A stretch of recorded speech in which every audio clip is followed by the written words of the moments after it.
बिस्मिल्लाहिर्रहमानिर्रहीम, अस्सलाम वालेकुम। आज मैं आप लोगों को फ़ीमेल जेनिटल ट्रैक्ट की मुख्तलिफ़ चीज़ें बताती हूँ ताकि अगर आपके जहन में कुछ सवालात हों तो उनके शायद हम कुछ जवाबात हासिल कर सकें।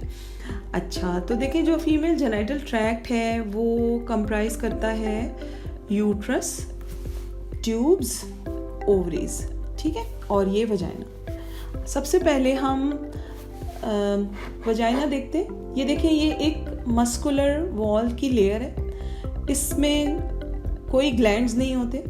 ये इसका जो सरफेस है ये बिल्कुल स्मूथ होता है। इसमें ज़्यादातर अगर कोई प्रॉब्लम हो तो कोई सिस्ट बन सकते हैं या कोई कट्स लग सकते हैं या इन्फेक्शन हो सकता है। इसी तरह ये सर्विक्स है, ये यूट्रस का यानी बच्चेदानी का जिसको हम मुंह कहते हैं, ये है। यहाँ पे सर्विक्स में बहुत सारे ग्लैंड्स होते हैं। सर्विक्स हमारे हार्मोनल चेंजेस की वजह से सर्विक्स में बहुत सारी चेंजेस आती हैं। सर्विक्स में भी इन्फेक्शन हो सकता है, यहाँ पे सर्वाइकल ग्लैंड्स में इन्फेक्शन हो सकता है और सर्विक्स में मुख्तलिफ़ किस्म के वायरल इन्फेक्शंस भी हो सकते हैं। आगे चलते हैं। ये यूट्रस है, ये यूट्रस की बॉडी है।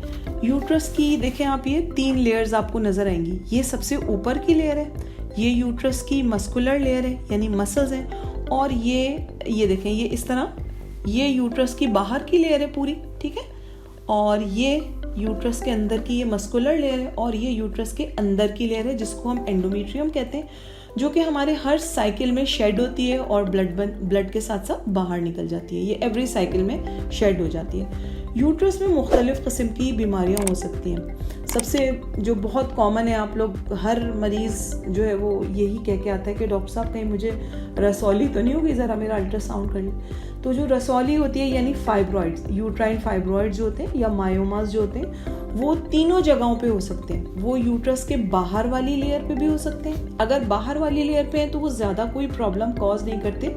सिर्फ ये उनसे प्रॉब्लम हो सकती है कि अगर वो बहुत ज़्यादा बड़े हो जाएं तो आपको पेट में दर्द महसूस हो सकता है, उससे प्रेशर सिम्टम्स हो सकते हैं। कुछ ख़वातीन को बहुत ज़्यादा कब्ज़ या कुछ ख़वातीन को बार बार पेशाब आना या पेशाब में प्रॉब्लम, पेशाब करने में तकलीफ़ होना, ये वाले प्रॉब्लम्स हो सकते हैं। अगर यूट्रस के मसल्स में है ये फाइब्रॉइड, इनसे भी पेट में दर्द महसूस हो सकता है, ब्लीडिंग बहुत हैवी हो सकती है, लेकिन सबसे ज़्यादा हैवी ब्लीडिंग का कॉज अंदर के फाइब्रॉइड्स हैं, यानी ये वो फाइब्रॉइड्स जो कि सब म्यूकोजल यानी जिनको हम कहते हैं जो कैविटी में फाइब्रॉइड्स होते हैं, ये बहुत ज़्यादा डेंजरस होते हैं।